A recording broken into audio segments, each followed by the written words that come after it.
Audiência crescente do canal e isso é um motivo de gratidão imensa da minha parte. Eu só tenho de fato a agradecer a cada um de vocês pelo tempo que vocês reservam, a energia que vocês depositam na hora do feedback, na hora da curtida, do comentário. Pessoal, muito obrigado.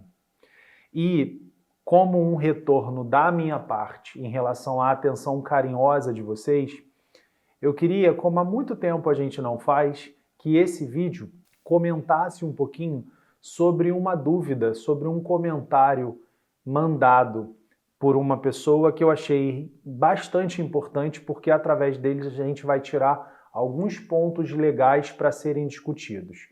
Vamos nessa. Vamos conversar então sobre uma dúvida escolhida que está fresquinha. Ela chegou para mim há exatamente 19 horas.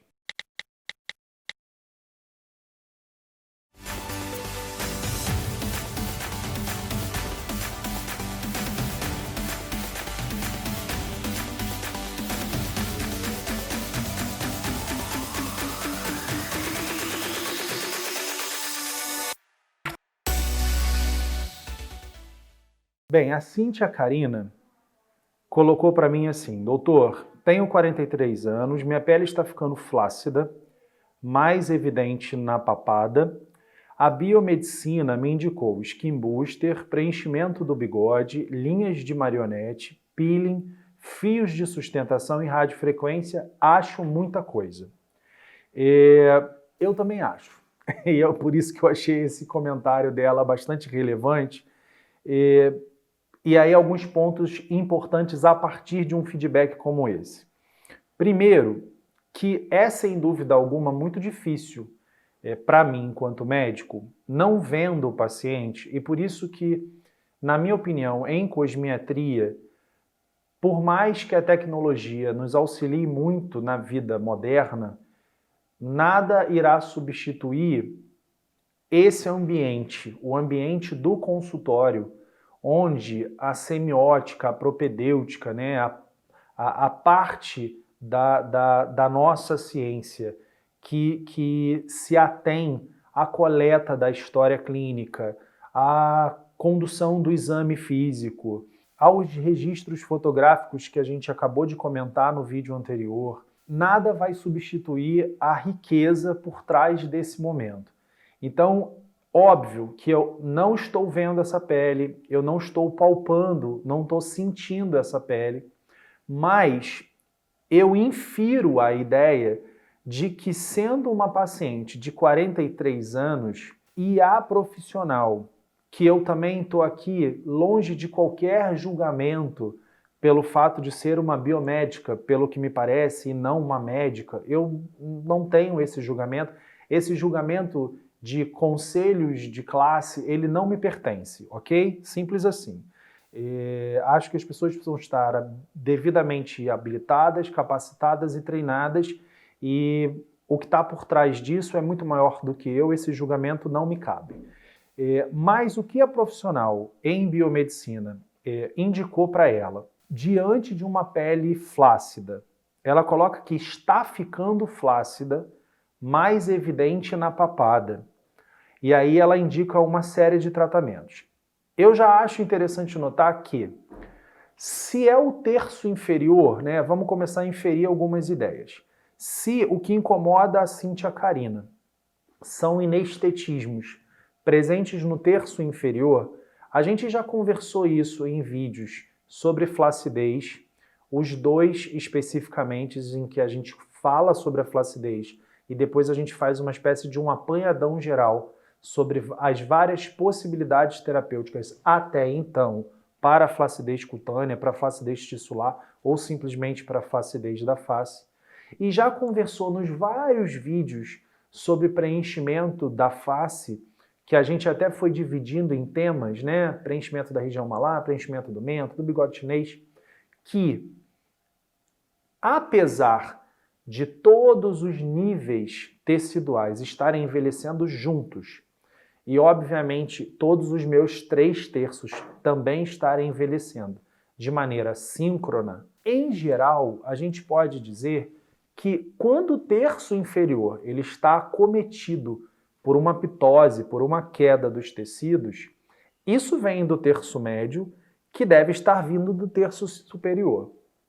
E aí me chama um pouco a atenção nesse tipo de indicação, que parece que meio que um tudão, que não fala muito sobre a abordagem das bordas faciais, das margens faciais, e a gente tem falado muito isso na hora do fio de sustentação, que foi uma das propostas elencadas pela profissional, na hora dos bioestimuladores de colágeno e também na hora do ácido hialurônico com o intuito de sustentação e firmeza, que quase sempre tem como regiões iniciais e mandatórias a região temporal, a região supraauricular, anteroauricular, ou seja, sempre nesse sentido, nesse vetor.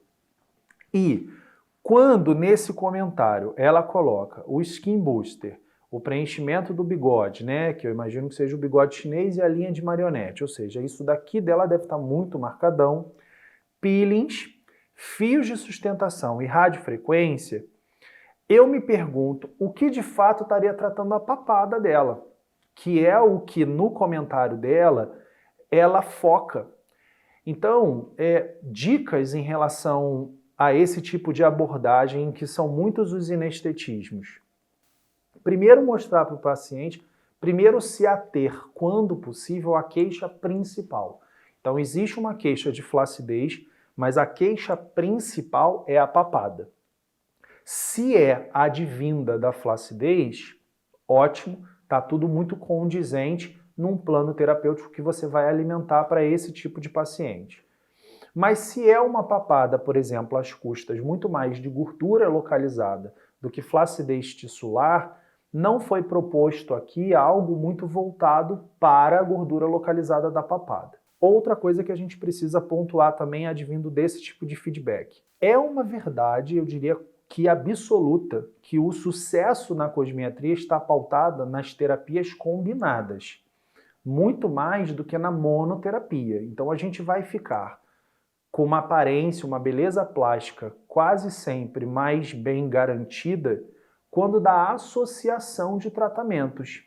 Porque, volto a dizer, a gente está envelhecendo do osso até a camada mais superficial da minha pele. Então, usar e abusar de procedimentos que se voltam à própria pele, aos coxins gordurosos, à musculatura, aos planos musculares mais profundos, são todos sinérgicos e muito válidos.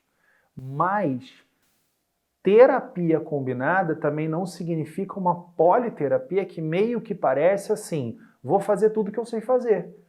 E aí vou propor para essa paciente meio que um pacotão que na prática, pessoal, fica muito caro, não fica viável. A não ser que isso tenha sido, é claro que num comentário ela vai resumir essa situação. Volto a dizer, eu não tenho um conhecimento aprofundado sobre ele. Eu estou me baseando no que foi escrito.